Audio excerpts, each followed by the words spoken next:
Assalamualaikum dan salam syarikat sayang, bersama saya Alfairez Jemurin. Tumpuan berita, perjanjian persefahaman MOU ditandatangani oleh parti-parti yang membentuk kerajaan perpaduan termasuk Gabungan Parti Sarawak GPS pada Jumaat hanya berfungsi untuk memeteraikan pembentukan kerajaan persekutuan yang dipimpin oleh Perdana Menteri Datuk Seri Anwar Ibrahim sehingga akhir penggal.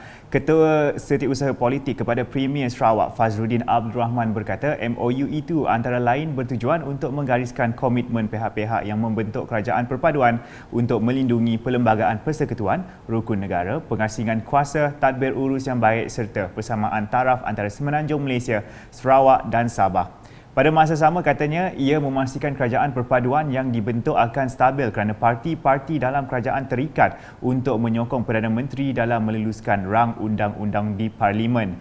Ini terutamanya usul percaya Motion of Confidence yang bertujuan untuk memberikan keabsahan kepada kerajaan perpaduan semasa persidangan Parlimen akan datang. Jelas beliau dalam satu kenyataan pada Sabtu.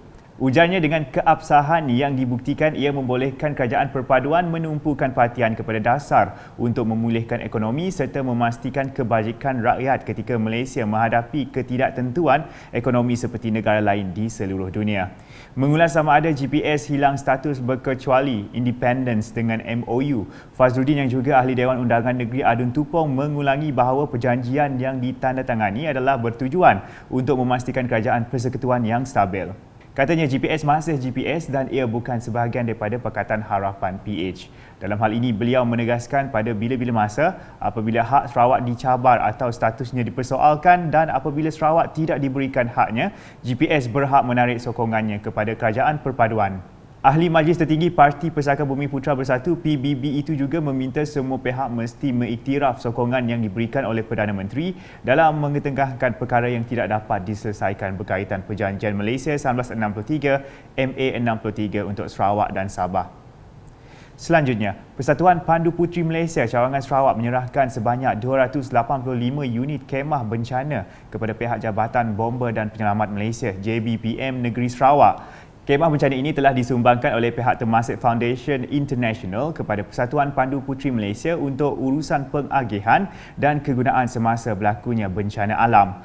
Majlis penyerahan kemah bencana ini telah disempurnakan oleh Yang di-Pertua Persatuan Pandu Puteri Malaysia Cawangan Sarawak, Datuk Dayang Morliah, Datuk Awang Daud kepada Pengarah JBPM Negeri Sarawak, Datuk Khairuddin Rahman Elias Husaini.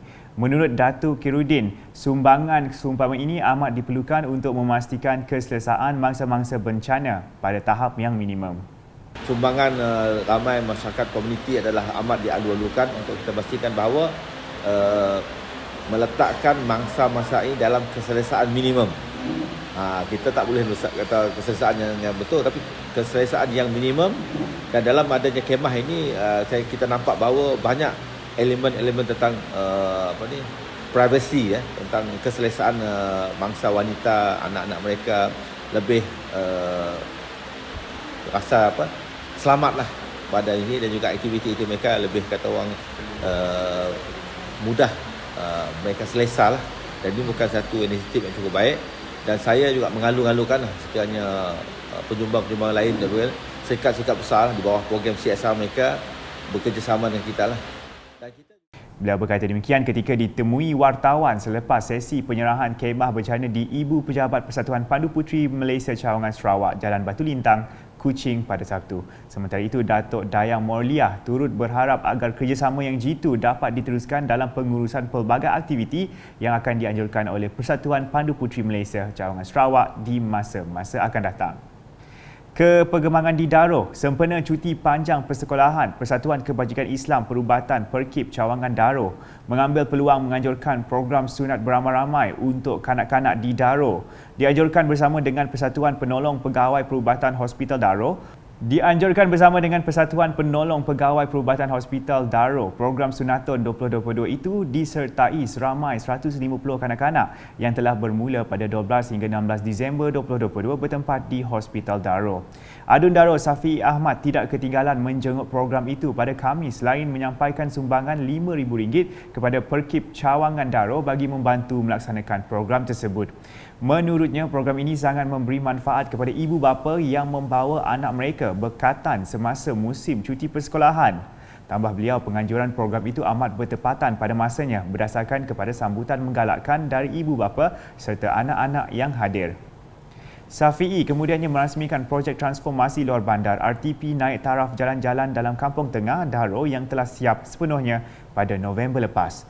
Projek bernilai RM200,000 itu sangat bermanfaat dalam memudahkan urusan harian penduduk setempat.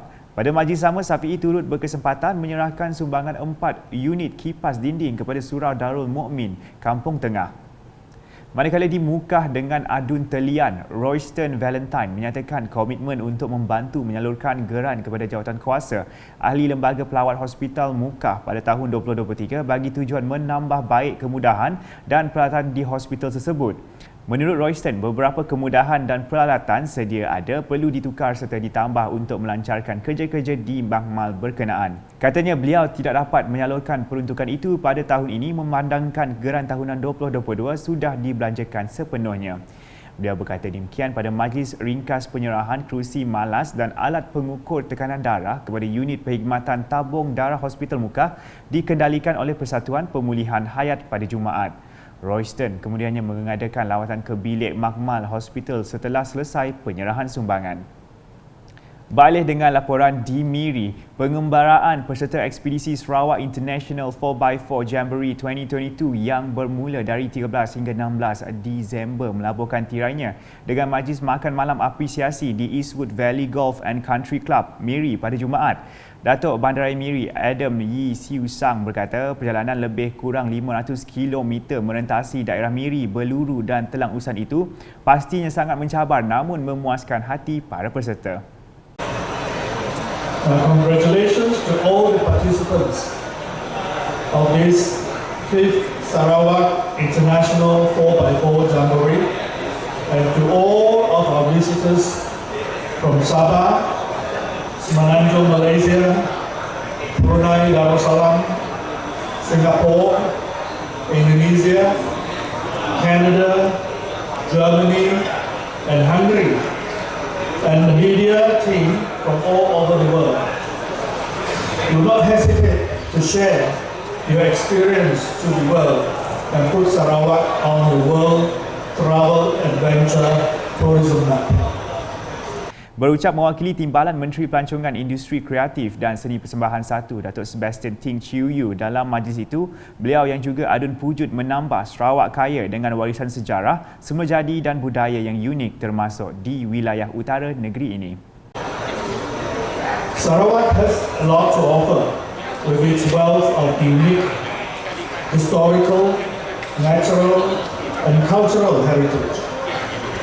The northern region of Sarawak prides itself with Muru UNESCO World Heritage Complex and sites, the Kelabit Plateau, the vast Parang River Basin with sprawling jungles, hills and mountains, and Miri Resort City itself is a haven for holiday makers, hiking, travel, adventures, rafting, and overland off-roading, to name a few. Sekian edisi malam bersama saya Al-Faris Jemurin. Berita lebih lanjut boleh didapati di semua platform media sosial UKAS termasuk portal ukas.sarawak.gov.my dan UKAS Channel di YouTube. #Menjaga Fakta, salam UKAS.